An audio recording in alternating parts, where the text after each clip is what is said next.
വിദ്യാസാഗറിലെ മറ്റൊരു ഓൺലൈൻ ക്ലാസ്സിലേക്ക് എല്ലാ വിദ്യാർത്ഥികൾക്കും സ്വാഗതം. ഇപ്പോൾ നമ്മൾ ഇന്ന് പഠിക്കാനായിട്ട് പോകുന്നത് +1 ജിയോഗ്രഫിയിലെ origin and evolution of earth എന്ന ചാപ്റ്ററിൻ്റെ 3rd പാർട്ടാണ്. നമ്മൾ ഓൾറെഡി ഫസ്റ്റ് 2 പാർട്ട് അപ്ലോഡ് ചെയ്തിട്ടുണ്ട്. അപ്പോൾ അതിൽ നമ്മൾ ആ സെക്കൻഡ് പാർട്ടിൽ നമ്മൾ പറഞ്ഞു വെച്ചത് മൂൺ ഫോർമേഷൻ വരെയുള്ള പോർഷൻസ് ആണ്. അപ്പോൾ നമ്മൾ ഇന്ന് പഠിക്കാനായിട്ട് പോകുന്നത് ഇവല്യൂഷൻ ഓഫ് എർത്ത് മുതലുള്ള പോർഷൻസ് ആണ്.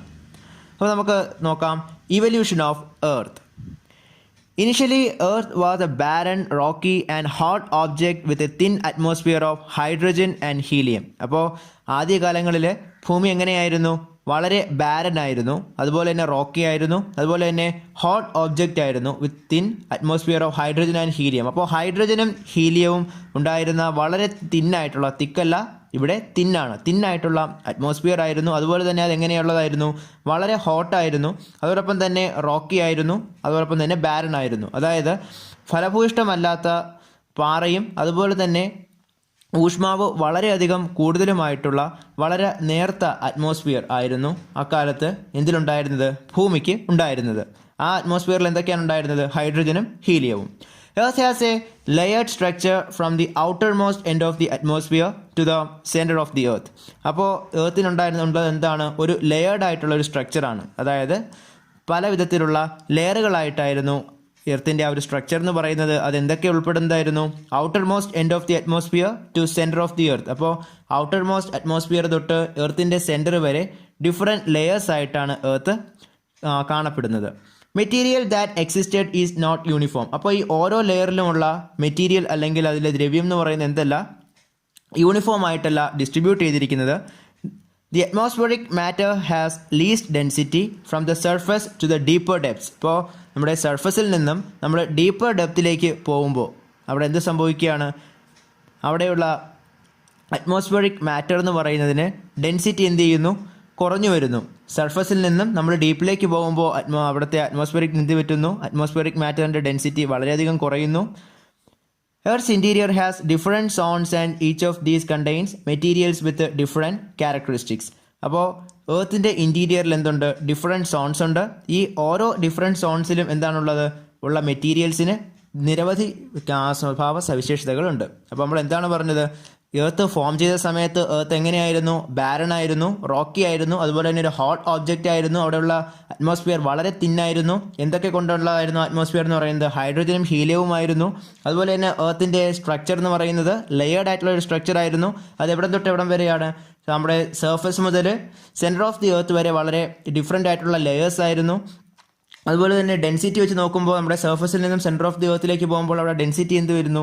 അവിടുത്തെ അറ്റ്മോസ്ഫിയറിക് മാറ്ററിൻ്റെ ഡിസ്ട്രിബ്യൂഷൻ എന്ന് പറയുന്നത് അണീവനാണ്. അതുകൊണ്ട് തന്നെ ഡെൻസിറ്റി എന്ത് ചെയ്യുന്നു? വ്യത്യാസപ്പെട്ടിരിക്കുന്നു. അതുപോലെ ഡിഫറെൻറ്റ് സോൺസ് ഉണ്ട്. ആ ഡിഫറെൻറ്റ് സോൺസിൽ അവിടെ എന്ത് സംഭവിക്കുകയാണ്? അവിടുത്തെ മെറ്റീരിയലിന് ഡിഫറെൻറ്റ് ക്യാരക്ടറിസ്റ്റിക്സ് ആണ് ഉള്ളത്. അപ്പോൾ നമുക്കിനി അടുത്ത് നോക്കാനുള്ളത് ഇവല്യൂഷൻ ഓഫ് ലിത്തോസ്ഫിയർ. അപ്പോൾ ഇവല്യൂഷൻ ഓഫ് എർത്തിലെ മറ്റൊരു ഇമ്പോർട്ടൻ്റ് ആയിട്ടുള്ള ഒരു പോയിൻ്റാണ് ലിത്തോസ്ഫിയറിൻ്റെ evolution. Earth was mostly in a volatile state during its primordial stage. അപ്പോൾ ആദ്യകാലങ്ങളിൽ എർത്ത് എങ്ങനെയായിരുന്നു? വളരെ വോളറ്റൈൽ ആയിരുന്നു, മീൻസ് ചേഞ്ചിങ് ആയിട്ടുള്ളതായിരുന്നു. എന്തെന്ന് പറയുന്നത്? എർത്ത് എന്ന് പറയുന്നത് due to a gradual increase in density the temperature inside has increased. അപ്പോൾ അവിടുത്തെ സാന്ദ്രതയിൽ ഉണ്ടായ വ്യത്യാസം, അതായത് സാന്ദ്രത വർദ്ധിച്ചത് കൊണ്ട് തന്നെ അവിടുത്തെ താപനില എന്ത് ചെയ്യുകയാണ് ചെയ്തത്? താപനിലയും അതോടൊപ്പം വർദ്ധിക്കുകയുണ്ടായി. As a result the material inside started getting separated depending on their densities. അപ്പോൾ അതിൻ്റെ ഫലമായിട്ട് അപ്പോൾ സാന്ദ്രത വർദ്ധിച്ചപ്പോൾ അവിടുത്തെ താപനില വർദ്ധിച്ചു. അപ്പോൾ ഈ സാന്ദ്രത വ്യത്യാസം താപനില വർദ്ധിക്കുന്നതിന് കാരണമായതുകൊണ്ട് തന്നെ അതിനകത്തുണ്ടായിരുന്ന മെറ്റീരിയൽ എന്ന് പറയുന്നത് ഡെൻസിറ്റിയുടെ വ്യത്യാസം കൊണ്ട് സെപ്പറേറ്റ് ചെയ്ത് പോവുകയാണ് ചെയ്തത്. This allowed the heavier materials like iron sink towards the centre of the earth. അപ്പോൾ ഡെൻസിറ്റി കൂടിയ വസ്തുക്കൾക്ക് എന്ത് പറ്റി?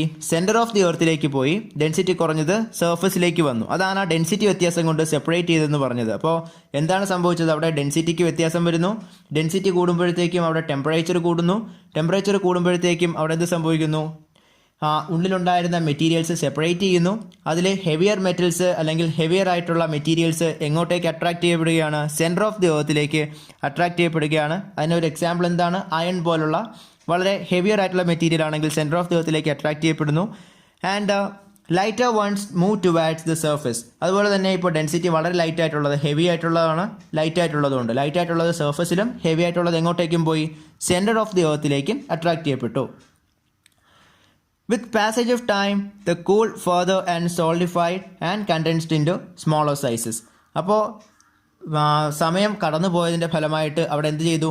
ഈ താപനിലയിൽ ഉണ്ടായ വർധന എന്ന് പറഞ്ഞത് ക്രമേണ കുറയുവാൻ തുടങ്ങുകയും അത് ഖരരൂപത്തിലേക്ക് മാറുകയും ചെയ്തു.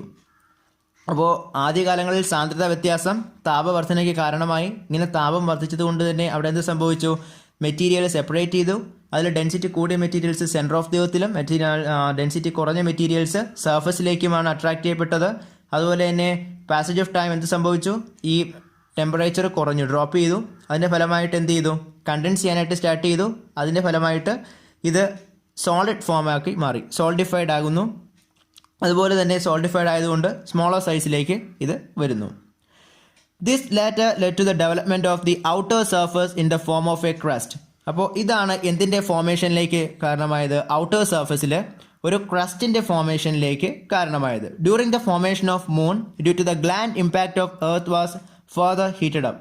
അപ്പോൾ ചന്ദ്രൻ ഡെവലപ്പ് ചെയ്ത് വന്ന ആ ഒരു സമയത്ത് gland impact of earth was further heated up. അപ്പോൾ ആ ഒരു ഭൂമിയുടെ ആ ഒരു ഔട്ടർ ഗ്ലാൻഡ് എന്ന് പറയുന്നത് എന്ത് ചെയ്തു? വീണ്ടും ഹീറ്റഡ് അപ്പ് ആയി. It's through the process of differentiation. അപ്പോൾ ആ ഭൂമിയുടെ ആ ഒരു ഔട്ടർ ലെയർ ഹീറ്റഡ് അപ്പ് ആവുന്നതിനുള്ള ആ ഒരു പ്രോസസ്സ് ഏതായിരുന്നു? ഏതൊരു പ്രോസസ്സ് കൊണ്ടാണ് നടന്നത്? അതാണ് ഡിഫറൻസിയേഷൻ. അപ്പോൾ ഡിഫറൻസിയേഷൻ പ്രോസസ്സിൻ്റെ ഫലമായിട്ട് അവിടെ എന്ത് സംഭവിക്കുകയാണ്? മൂൺ ഫോം ചെയ്ത സമയത്ത് ആ ഔട്ടർ ഗ്ലാൻഡ് എന്ന് പറയുന്നത് എർത്തിൽ എന്ത് സംഭവിച്ചു? അവിടെ ഹീറ്റഡ് അപ്പ് ആവുന്നു. That earth was forming material got separated into different layers. അപ്പോൾ ആ ഒരു എർത്ത് ഫോമിങ് മെറ്റീരിയൽസ് എന്ത് ചെയ്യണം? ആ ഒരു പീരീഡിൽ ഡിഫറെൻറ്റ് ലെയേഴ്സായിട്ട് മാറുകയാണ്. കാരണം അവിടെ മൂൺ ഫോമേഷൻ സമയത്തുണ്ടായ ആ ഒരു ഗ്ലാൻഡ് ഇമ്പാക്റ്റിൽ ഔട്ടർ ലെയറിൽ എന്ത് സംഭവിച്ചു? ഹീറ്റഡ് അപ്പായി. അതുകൊണ്ട് തന്നെ പ്രോസസ് ഓഫ് ഡിഫറൻസിയേഷനിലൂടെ എർത്ത് ഫോമിങ് മെറ്റീരിയൽസ് ഡിഫറെൻറ്റ് ലെയേഴ്സായിട്ട് ഫോം ചെയ്യുന്നു. Starting from the surface to the centre we have layers like crust, mantle, outer core and inner core. അപ്പോൾ ആ ഒരു സെൻറ്റർ ഓഫ് ദി എർത്ത് തൊട്ട് സർഫസ് വരെ നമ്മൾ നോക്കുമ്പോഴേക്കും അവിടെ എത്ര ലെയേഴ്സ് ഉണ്ട്? നമ്മൾ നേരത്തെ പറഞ്ഞു ലെയർ ടൈപ്പ് ആയിട്ടാണ് ഫോം ചെയ്തിരിക്കുന്നതെന്ന് പറഞ്ഞു. അപ്പോൾ ഏതൊക്കെയാണ് അതിലെ പ്രധാനപ്പെട്ട കോമ്പണൻസ് എന്ന് പറയുന്നത്? പ്രധാനപ്പെട്ട കോമ്പണൻസ് എന്ന് പറയുന്നത് ക്രസ്റ്റ് ഉണ്ട്, അതുപോലെ മാൻഡിലുണ്ട്, പിന്നെ ഔട്ടർ കോർ ഉണ്ട്, ഇന്നർ കോർ ഉണ്ട്. അപ്പോൾ centre of the earth to surface വരെയുള്ള ലെയർ ഫോമേഷനിലേക്ക് മാറി എന്ന് പറഞ്ഞു. മെറ്റീരിയൽസ് സെപ്പറേറ്റ് ചെയ്ത് പോയി എന്ന് പറഞ്ഞു. അപ്പോൾ അത് ഡിഫറെൻറ്റ് ലെയർ ഫോം ചെയ്തു എന്ന് പറഞ്ഞു. അപ്പോൾ ഏതൊക്കെയാണ് പ്രധാനപ്പെട്ട ലെയേഴ്സ് എന്ന് പറയുന്നത്? ക്രസ്റ്റ് ഉണ്ട്, മാൻഡിലുണ്ട്, ഇന്നർ കോർ ഉണ്ട്, അതുപോലെ തന്നെ ഔട്ടർ കോർ ഉണ്ട്. From crust to the core the density of the material increases. അപ്പോൾ എവിടെ നിന്ന് എങ്ങോട്ടേക്ക് പോകുമ്പോഴാണ് ഡെൻസിറ്റി കൂടുന്നത്? Crust to the core. Core ആകുമ്പോൾ ദാറ്റ്സ് സെൻറ്റർ. അവിടെ എത്തുമ്പോൾ എന്ത് സംഭവിക്കും? നമ്മൾ നേരത്തെ പറഞ്ഞ പോലെ ഹെവിയർ മെറ്റൽസ്, ഡെൻസിറ്റി കൂടിയ മെറ്റൽസ് ആയിരിക്കും എന്ത് ചെയ്യുക? അവിടെ സ്റ്റോർ ചെയ്തിരിക്കുക. ലൈറ്റർ ആയിട്ടുള്ള ഡെൻസിറ്റി ലൈറ്റ് ആയിട്ടുള്ള മെറ്റീരിയൽസ് ആയിരിക്കും, അല്ലെങ്കിൽ മിനറൽസ് ആയിരിക്കും എവിടെയുള്ളത്? സർഫസിലുള്ളത്. അപ്പോൾ ക്രസ്റ്റിൽ നിന്നും നമ്മൾ കോറിലേക്ക് പോകുമ്പോൾ അവിടെ ഡെൻസിറ്റി എന്ത് ചെയ്യുന്നു? ഡെൻസിറ്റി ഇൻക്രീസ് ചെയ്ത് വരുന്നു. ഇനി നമുക്കിനി അടുത്ത് നോക്കാനുള്ളത് evolution of atmosphere and hydrosphere. Earth's atmosphere is chiefly contributed by nitrogen and oxygen. നമ്മുടെ ഇപ്പോഴത്തെ ഈ ഒരു അറ്റ്മോസ്ഫിയറിൽ കൂടുതലായിട്ട് കാണപ്പെടുന്ന ഏതൊക്കെയാണ് ഗ്യാസസ് ആണ്? നൈട്രജനും ഉണ്ട്, അതുപോലെ തന്നെ ഓക്സിജനും ഉണ്ട്. There are 3 stages in the evolution of present atmosphere. നമ്മുടെ ഇപ്പോഴുള്ള ഈ ഒരു പ്രസൻറ്റ് അറ്റ്മോസ്ഫിയറിൻ്റെ ഇവല്യൂഷനിൽ നമുക്ക് പ്രധാനമായിട്ട് നോക്കുകയാണെങ്കിൽ 3 stages ഓഫ് ഡെവലപ്മെൻറ്റ് നമുക്ക് കാണുവാനായിട്ട് സാധിക്കും. In the first stage it's marked by the loss of primordial atmosphere. അപ്പോൾ ഫസ്റ്റ് സ്റ്റേജ് എന്ന് പറയുമ്പോൾ എന്താണ്? അതിൽ ആ ഒരു പ്രിമോഡിയൽ അറ്റ്മോസ്ഫിയർ നഷ്ടപ്പെടലാണ് അതിലെ ആദ്യത്തെ പ്രോസസ്സ് എന്ന് പറയുന്നത്. അപ്പോൾ നമ്മുടെ ഒരു കറണ്ട് അറ്റ്മോസ്ഫിയറിൻ്റെ ഡെവലപ്മെൻറ്റിലേക്കുള്ള പ്രധാനപ്പെട്ട 3 സ്റ്റേജസ്. അതിൽ ഫസ്റ്റ് സ്റ്റേജിൽ എന്താണ്? Loss of primordial atmosphere. In the second stage the hot interior of the earth that contributed to the evolving of the atmosphere. അപ്പോൾ ഒരു ഹോട്ട് ഇൻറ്റീരിയർ, അപ്പോൾ സെക്കൻഡ് സ്റ്റേജിൽ എന്ത് പറ്റുന്നു? Hot interior of earth contributed to evolving of atmosphere. അറ്റ്മോസ്ഫിയറിൻ്റെ ഇവല്യൂഷനിലേക്ക് സഹായിക്കുന്ന second factor എന്ന് പറയുന്നത് എന്താണ്? ഇവിടുത്തെ ഹോട്ട് ആയിട്ടുള്ള ഇൻറ്റീരിയർ ഓഫ് ദി എർത്ത്. അപ്പോൾ എർത്തിൻ്റെ ആ ഒരു ഹോട്ട് ഇൻറ്റീരിയർ കൊണ്ട് അവിടെ എന്ത് സംഭവിക്കുന്നു? അറ്റ്മോസ്ഫിയറിൽ ഇവല്യൂഷൻ ഉണ്ടാകുന്നു. അതാണ് ഏത് സ്റ്റേജ് എന്ന് പറയുന്നത്? Second stage. ഫസ്റ്റ് സ്റ്റേജ് എന്തായിരുന്നു? ഫസ്റ്റ് സ്റ്റേജ് ഓഫ് അറ്റ്മോസ്ഫിയർ ഡെവലപ്മെൻറ്റിലുള്ള ഫസ്റ്റ് വൺ എന്ന് പറയുന്നത് പ്രിമോഡിയൽ അറ്റ്മോസ്ഫിയറിൽ വരുന്ന ആ ഒരു ലോസാണ്. സെക്കൻഡ് സ്റ്റേജ് ആകുമ്പോൾ ഇവിടുത്തെ ആ ഒരു ഹോട്ട് ഇൻറ്റീരിയർ കൊണ്ട് എന്ത് സംഭവിക്കുന്നു? അറ്റ്മോസ്ഫിയർ ഇവല്യൂഷൻ ഉണ്ടാകുന്നു. And third and final one, the composition of the atmosphere was modified by the living world through the process of photosynthesis.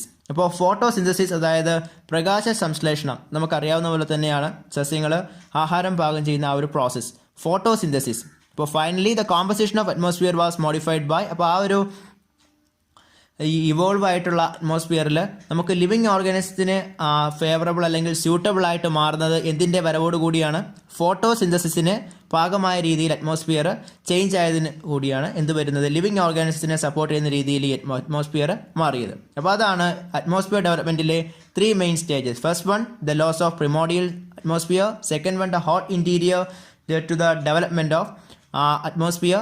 The third one, atmosphere was modified by the living world through the process of photosynthesis.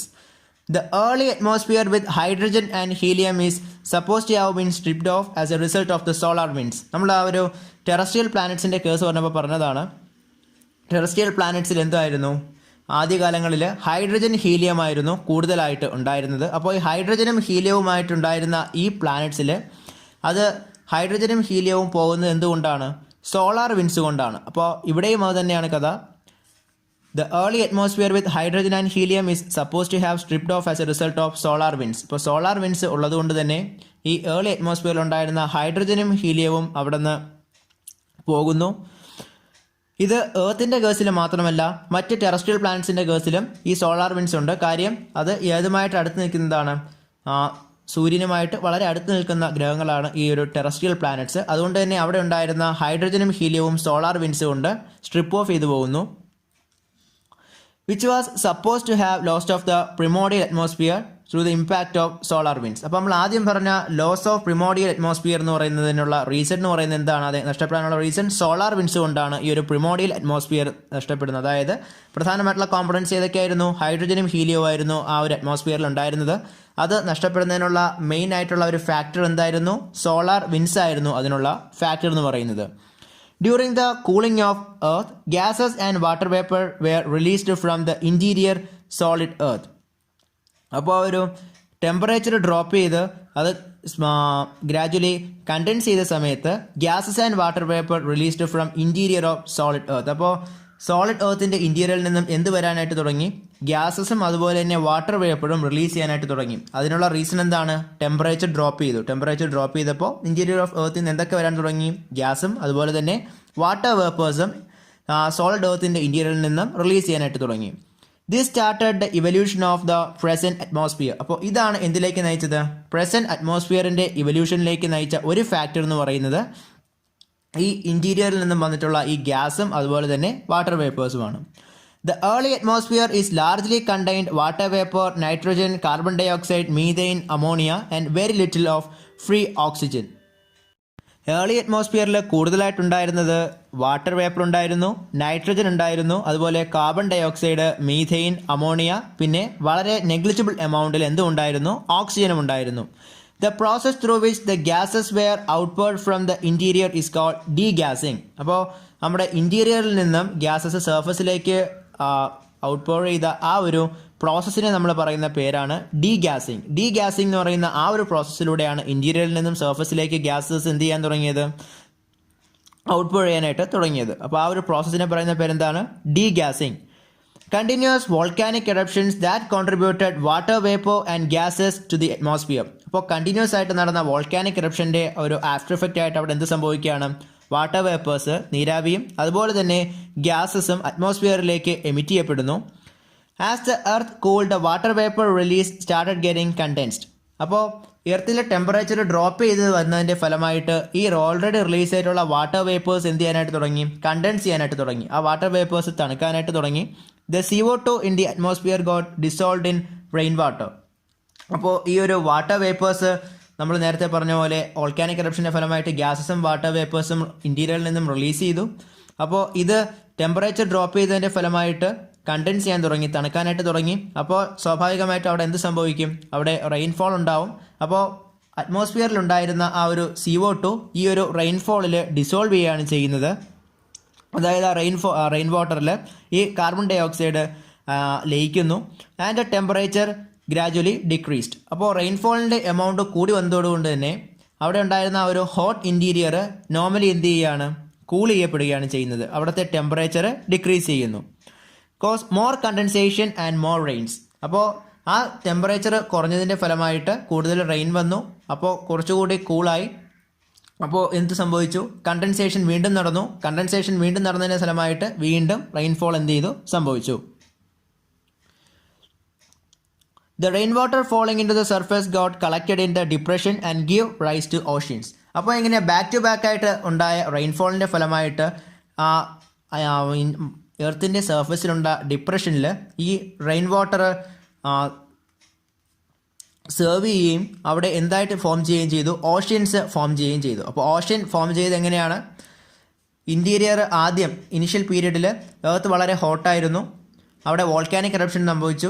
അപ്പോൾ back to back ആയിട്ട് നടന്ന volcanic എറപ്ഷൻ്റെ ഫലമായിട്ട് അവിടെ നിന്ന് എന്തൊക്കെ release ചെയ്തു, water വേപ്പേഴ്സും ഗ്യാസസും release ചെയ്തു. ഈ വാട്ടർ വേപ്പേഴ്സും ഗ്യാസസും അറ്റ്മോസ്ഫിയറിൽ ഉണ്ടായിരുന്നു. നോർമലി ടെമ്പറേച്ചർ ഡ്രോപ്പ് ചെയ്തപ്പോൾ ഈ വാട്ടർ വേപ്പേഴ്സ് കണ്ടൻസ് ചെയ്ത് റെയിൻഫോൾ ഉണ്ടായി. റെയിൻഫോൾ സംഭവിച്ചതിൻ്റെ ഫലമായിട്ട് അവിടുത്തെ ടെമ്പറേച്ചർ ഡ്രോപ്പ് ചെയ്യപ്പെടുന്നു കൂടുതലായിട്ട്. അപ്പോൾ ടെമ്പറേച്ചർ വീണ്ടും ഡ്രോപ്പ് ചെയ്യപ്പെട്ടപ്പോഴത്തേക്കും ഇത് കുറച്ചുകൂടി തണുക്കാനായിട്ട് തുടങ്ങി. അപ്പോൾ ഓൾറെഡി ഡെപ്പോസിറ്റ് ചെയ്തിരുന്ന ഈ വാട്ടർ വേപ്പേഴ്സ് വീണ്ടും കണ്ടൻസ് ചെയ്ത് റെയിൻഫോൾ ഉണ്ടായി. അങ്ങനെ ബാക്ക് ടു ബാക്കായി റെയിൻഫോൾ വന്നതിൻ്റെ ഫലമായിട്ട് എർത്ത് സർഫസിലുള്ള ഡിപ്രഷൻസിൽ ഈ റെയിൻ വാട്ടർ ഡെപ്പോസിറ്റ് ചെയ്യുകയും അത് എന്തിലേക്ക് നയിക്കുകയും ചെയ്തു, ഓഷ്യൻസിൻ്റെ ഫോർമേഷനിലേക്ക് നയിക്കുകയും ചെയ്തു. The earth oceans were formed within 500 million years ago from the formation of earth. അപ്പോൾ എർത്ത് ഫോം ചെയ്ത് 500 million കഴിഞ്ഞപ്പോഴാണ് എന്ത് സംഭവിച്ചത്, ഈ ഓഷ്യൻ ആക്ച്വലി ഫോം ചെയ്യാനായിട്ട് തുടങ്ങിയത്. Oceans R as old as 4000 million years ago. അപ്പോൾ 4000 million ആണ് എന്തിനാ പറയുന്നത്, ഈ ഓഷ്യൻ ഫോർമേഷന് നമ്മൾ പറയുന്ന ഒരു കാലപ്പഴക്കം എന്ന് പറയുന്നത് 4000 ദശലക്ഷം വർഷങ്ങൾക്ക് മുമ്പാണ് ഈ ഓഷ്യൻസ് ഫോം ചെയ്തത്. ഇതെന്ന് പറയുന്നത് നമ്മുടെ ഭൂമി ഫോം ചെയ്ത് 500 million വർഷങ്ങൾക്ക് ശേഷമാണ് ഇതുപോലെ ഓഷ്യൻസ് എന്ത് ചെയ്യുന്നത്, ഫോം ചെയ്ത് വരുന്നത്. However, around 2500 to 3000 million years ago, before present, the process of photosynthesis got evolved. അപ്പോൾ നമ്മൾ നേരത്തെ പറഞ്ഞ എന്താണ്, നമ്മൾ ആ തേർഡ്സ് ആൻഡ് ഫൈനൽ സ്റ്റേജ് പറഞ്ഞു. അവിടെ എന്ത് സംഭവിച്ചു, ഫോട്ടോസിന്തസിസ് എന്ന് പറയുന്ന ഒരു പ്രോസസ്സ് വന്നതോട് കൂടിയാണ് നമ്മുടെ ലിവിങ് ഓർഗാനിസത്തിന് സ്യൂട്ടബിൾ ആയിട്ട് ഈ അറ്റ്മോസ്ഫിയർ മാറിയെന്ന് പറഞ്ഞു. അപ്പോൾ ഓഷ്യൻസ് ഫോം ചെയ്തത് നമ്മുടെ കറണ്ടിൽ നിന്നും 4000 million years ago ആണെങ്കിൽ നമ്മുടെ ഫോട്ടോസിന്തസിസ് എന്ന് പറയുന്ന ആ ഒരു പ്രോസസ്സിന് സജ്ജമായിട്ട് ഇത് മാറിയത് എപ്പോഴായിരുന്നു, 2500 to 3000 million years ago ആണ് എന്ത് സംഭവിച്ചത്, ഈ ഫോട്ടോസിന്തസിസ് ഇവോൾവ് ചെയ്യുന്നത് ലിവിങ് ഓർഗാനിസത്തിന് ഫേവറബിൾ ആയിട്ട് മാറുകയും ചെയ്യുന്നത്. Life was confined to oceans for a long time and oceans were saturated with oxygen and 200,000 million years ago the oxygen began to flood the atmosphere. അപ്പോൾ ലൈഫ് എന്ന് പറയുന്നത് ആദ്യം start ചെയ്യുന്നത് എവിടെയാണ്, ഓഷ്യൻസിലാണ് സ്റ്റാർട്ട് ചെയ്യുന്നത്. അപ്പോൾ അവിടെ എന്ത് സംഭവിച്ചു, ഈ ഓക്സിജൻ എന്ന് പറയുന്നത് ഈ saturated with oxygen, oceans were saturated with oxygen, ഈ ഒരു ഓഷ്യൻസിലാണ് ഓക്സിജൻ ആദ്യമായിട്ട് സാച്ചുറേറ്റ് ചെയ്യപ്പെടുന്നത്. അതുകൊണ്ട് തന്നെ 2000 ദശലക്ഷം വർഷങ്ങൾക്ക് മുമ്പാണ് ഈ ഓക്സിജൻ അറ്റ്മോസ്ഫിയറിലേക്ക് എന്ത് ചെയ്യാനായിട്ട് സ്റ്റാർട്ട് ചെയ്തത്, അറ്റ്മോസ്ഫിയറിലേക്ക് ഡ്രോപ്പ് ചെയ്യാനായിട്ട് സ്റ്റാർട്ട് ചെയ്തത്. അതിന് മുമ്പ് വരെ ഉണ്ടായിരുന്നത് എന്തായിരുന്നു, വളരെ നെഗ്ലിജിബിൾ എമൗണ്ട് ആയിരുന്നു. അതൊരു സൈസബിൾ എമൗണ്ടിലേക്ക് വരുന്നത് എത്ര വർഷങ്ങൾ കൊണ്ടാണ്, 2000 million years കൊണ്ടാണ്. അതിൻ്റെ കാര്യം എന്ന് പറയുന്നത് എപ്പോഴാണ്, ഫസ്റ്റ് ലൈഫ് ഫോം ചെയ്യുന്നത് എവിടെയായിരിക്കും, അത് ഈ ഓഷ്യൻസിലായിരുന്നു. അതുകൊണ്ട് തന്നെ ഈ ഓക്സിജൻ എവിടെയാണ് സാച്ചുറേറ്റ് ചെയ്യുന്നത്, ഓഷ്യൻസിൽ സാച്ചുറേറ്റ് ചെയ്യുന്നു. അത് പിന്നെ വാട്ടർ വേപ്പേഴ്സ് ആയിട്ട് നമ്മുടെ എയറിലേക്ക് പോകുന്നു, അല്ലെങ്കിൽ അറ്റ്മോസ്ഫിയറിലേക്ക് വരുമ്പോൾ അത് എത്ര വർഷം എടുക്കുന്നു, 2000 million years എടുക്കുന്നു. ഇനി നമുക്ക് അടുത്ത് നോക്കാനുള്ളത് origin of life. The last phase in the evolution of earth that relates to the origin and evolution of earth. And initially earth and atmosphere of earth was not conducive for development of life. നമ്മൾ development of earth അല്ലെങ്കിൽ പറയുമ്പോൾ അതിൽ most important ആണ്, but it's not least one, that's origin of life. എങ്ങനെയാണ് ജീവിവർഗം ഈ ഒരു അന്തരീക്ഷത്തിൽ അല്ലെങ്കിൽ ഈ ഒരു കാലാവസ്ഥയിൽ ഉണ്ടായി വന്നത്. അപ്പോൾ ആദ്യകാലങ്ങളിൽ ആ ഒരു പ്രിമോഡിയൽ സ്റ്റേറ്റിൽ ഒരിക്കലും അതൊരു ലിവിങ് ഓബ്ജക്റ്റിനെ സപ്പോർട്ട് ചെയ്തിട്ടുള്ള ഒരു അറ്റ്മോസ്ഫിയർ ആയിരുന്നില്ല നമുക്കുണ്ടായിരുന്നത്. വളരെ ബാരൻ, റോക്കി, ഹോട്ട് ഓബ്ജക്റ്റ് ആയിട്ടുള്ളതായിരുന്നു. വിത്ത് ഹൈഡ്രജൻ ആൻഡ് ഹീലിയം ആയിട്ടുള്ള ഒരു ഇനിഷ്യൽ ഫേസ് നമ്മൾ ഓൾറെഡി ഡിസ്കസ് ചെയ്ത് കഴിഞ്ഞു. അപ്പോൾ ആ ഒരു ഫേസിൽ നിന്നും എങ്ങനെയാണ് ലൈഫിനെ സപ്പോർട്ട് ചെയ്യുന്ന രീതിയിൽ ഇത് ഡെവലപ്പ് ചെയ്ത് വന്നതെന്നാണ് നമ്മൾ പറയുന്നത്. The modern scientist refers that the origin of life was a kind of chemical reaction. അപ്പോൾ മോഡേൺ സയൻറ്റിസ്റ്റുകൾ പറയുന്നത് ലൈഫിൻ്റെ ഒറിജിൻ എന്ന് പറയുന്നത് it's just like A chemical reaction which first generated A complex organic molecule and assemble dum. അപ്പോൾ വളരെ സങ്കീർണമായിട്ടുള്ള ഒരു molecule form ചെയ്യുകയും അതിൽ നിന്ന് ഡെവലപ്പ് ചെയ്ത് വരുന്നതാണ് സയൻറ്റിസ്റ്റുകൾ പറയുന്നത്. അപ്പോൾ ഒരു കെമിക്കൽ റിയാക്ഷൻ പോലെയാണ് ലൈഫിൻ്റെ ഫോർമേഷൻ ഈ എർത്തിൽ സംഭവിച്ചതെന്നാണ് മോഡേൺ സയൻറ്റിസ്റ്റുകൾ പറയുന്നത്. The assemblage was such that they could duplicate themselves and converting inanimate matter into living subject. അപ്പോൾ ആ ഒരു കോംപ്ലക്സ് ആയിട്ടുള്ള ആ ഒരു മോളിക്യൂള് അസംബിൾ ചെയ്തത് എങ്ങനെയാണെന്ന് വെച്ചാൽ അതിനെന്ത് ചെയ്യാൻ പറ്റും? Duplicate themselves converting inanimate object, ജീവനില്ലാത്ത വസ്തുവിനെ എന്തിലേക്ക് മാറ്റാൻ സാധിക്കും? ഒരു ലിവിങ് സബ്സ്റ്റൻസ് ആക്കി മാറ്റാൻ സാധിക്കും. അപ്പോൾ ജീവനില്ലാത്തതിന് ജീവനുള്ളതാക്കി മാറ്റാൻ സാധിക്കുന്ന ഒരു കോംപ്ലക്സ് മോളിക്യൂളും അതിൻ്റെ അസംബ്ലേജുമാണ് ലൈഫിന് മുന്നിലുള്ള ആ ഒരു ആധാരം എന്നാണ് ആര് പറയുന്നത്? മോഡേൺ സയൻറ്റിസ്റ്റുകൾ പറയുന്നത്. The record of life that existed on this planet on different period is formed in rocks in the form of fossils. അപ്പോൾ നിരവധി കാലങ്ങൾക്ക് മുൻപ് തന്നെ ഉണ്ടായിരുന്ന ജീവിവർഗ്ഗങ്ങൾ അത് പലരും എക്സ്റ്റിങ്ക്റ്റ് ചെയ്ത് പോയിട്ടുണ്ട്. അപ്പോൾ ആ ജീവിവർഗ്ഗങ്ങളുടെ എല്ലാം സാന്നിധ്യം നമ്മൾ മനസ്സിലാക്കുന്നത് ഫോസിലിൽ നിന്നാണ്. ഫോസിൽ അപ്പോൾ റോക്ക് ഫോർമേഷൻ, ഈ റോക്സിലുള്ള ഫോസിൽസ് നമ്മൾ കാർബൺ ഡേറ്റിംഗ് എന്ന് പറയും, അങ്ങനെ ഒരു പ്രോസസ്സ് ഉണ്ട്. അപ്പോൾ അതിലാണ് നമ്മൾ കാലപ്പഴക്കം അറിയുന്നത്. നമ്മൾ അത് ചെയ്യുമ്പോഴാണ് ഈ പല ജീവിവർഗത്തിൻ്റെയും കാലപ്പഴക്കം, ഇങ്ങനെ പല ജീവികളും എക്സിസ്റ്റ് ചെയ്തിരുന്നു എന്ന് നമ്മൾ മനസ്സിലാക്കുന്നത് ഈ കാർബൺ ഡേറ്റിംഗ് പോലുള്ള സയൻറ്റിഫിക് മെത്തേഡ്സിലൂടെയാണ്. അപ്പോൾ ആ ജീവിവർഗത്തിൻ്റെ സാന്നിധ്യം മനസ്സിലാക്കുന്നത് എങ്ങനെയാണ്? അതിൻ്റെ ഫോസിൽസിലൂടെയാണ് നമ്മൾ മനസ്സിലാക്കുന്നത്. It's believed that micro organisms like algae were form 3000 million years ago. അപ്പോൾ ഈ ആൽഗ പോലുള്ള ചില മൈക്രോ ഓർഗാനിസംസ് 3000 ദശലക്ഷം വർഷങ്ങൾക്ക് മുമ്പ് തന്നെ ഉണ്ടായിരുന്നു എന്നാണ് പറയുന്നത്. നമ്മൾ കുറച്ച് മുമ്പ് പറഞ്ഞു എന്താണ് ഓക്സിജൻ ഫോം ചെയ്തത് എപ്പോഴാണെന്ന് പറഞ്ഞു. ഓക്സിജൻ ഫോം ചെയ്തത് 2000 million years മുമ്പാണ് എന്ന് പറഞ്ഞു. അപ്പോൾ മൈക്രോ ഓർഗാനിസംസ് പോലുള്ള ആൽഗ അതൊക്കെ എവിടെയായിരിക്കും? ആദ്യം ഓഷനിലായിരിക്കും അത് ഫോം ചെയ്തിട്ടുണ്ടാവുക. അപ്പോൾ അത് ഫോം ചെയ്ത് വന്നത് 3000 million years ago ആയിട്ടാണ് കണക്കാക്കുന്നത്. It can be assume that life began to evolve some time 3800 million years ago. അപ്പോൾ ഭൂമിയിൽ ജീവൻ്റെ ഉത്ഭവം എന്ന് പറയുന്നത് റഫ്ലി സേയിങ് അത് 3800 ദശലക്ഷം വർഷങ്ങൾക്ക് മുൻപാണ് ഇതുപോലെ ഭൂമിയിൽ ആദ്യമായിട്ട് ജീവിവർഗം രൂപപ്പെട്ടു വന്നതെന്നാണ് നമ്മളൊരു കൺസെൻസസിൽ എത്തുന്നത്. അപ്പോൾ കോംപ്ലക്സ് ആയിട്ടുള്ള ഒരു മോളിക്യൂളിൻ്റെ ഫോർമേഷനും അത് ഇനാനിമേറ്റ് ഓബ്ജക്റ്റിനെ ലിവിങ് സബ്സ്റ്റൻസ് ആക്കി കൺവേർട്ട് ചെയ്യുന്നു. അത് നമുക്ക് ഓരോ കാലപ്പഴക്കം വരുന്നു. നമ്മളത് മനസ്സിലാക്കുന്ന ഓരോ ജീവിവർഗത്തിൻ്റെ കാലപ്പഴക്കം മനസ്സിലാക്കുന്നത് ഫോസിൽസിലൂടെയാണ്. ഇതിൽ ആൽഗ പോലുള്ള micro organisms 3000 million years ago മുമ്പ് തന്നെ ഫോം ചെയ്തു എന്നാണ് നമ്മൾ കണക്കാക്കുന്നത്. അപ്പോൾ ലിവിങ് ഓർഗാനിസംസ് റഫ്ലി സേയിങ് 3800 million years ago ആണ് നമ്മുടെ ഈ ഭൂമിയിൽ ഉണ്ടായി വന്നത്. അപ്പോൾ നമ്മൾ ഇന്ന് കവർ ചെയ്ത ചാപ്റ്റർ എന്ന് പറയുന്നത് +1 ഫിസിക്കൽ ജോഗ്രഫി ടെക്സ്റ്റ് ബുക്കിലെ origin and evolution of earth എന്ന് പറയുന്ന ചാപ്റ്ററാണ്. അപ്പോൾ ഈ ചാപ്റ്ററിൽ നിങ്ങൾക്ക് എന്തെങ്കിലും സംശയം ഉണ്ടെങ്കിൽ ദയവായിട്ട് അത് ആ കമൻറ്റ് സെക്ഷനിൽ ചോദിക്കുക. അതോടൊപ്പം തന്നെ വിദ്യാസാഗറിലെ കൂടുതൽ ഓൺലൈൻ ക്ലാസ്സുകൾ ലഭ്യമാകുന്നതിനായിട്ട് നിങ്ങളുടെ ചാനൽ ഒന്ന് സബ്സ്ക്രൈബ് ചെയ്യുക. അതോടൊപ്പം തന്നെ അടുത്ത് കാണുന്ന ബെല്ലൈക്കൺ കൂടി ഒന്ന് എനേബിൾ ചെയ്യുകയാണെങ്കിൽ പുതിയ ക്ലാസ്സുകൾ അപ്ലോഡ് ചെയ്യുമ്പോൾ നിങ്ങൾക്ക് നോട്ടിഫിക്കേഷനായിട്ട് ലഭ്യമാകുന്നതാണ്.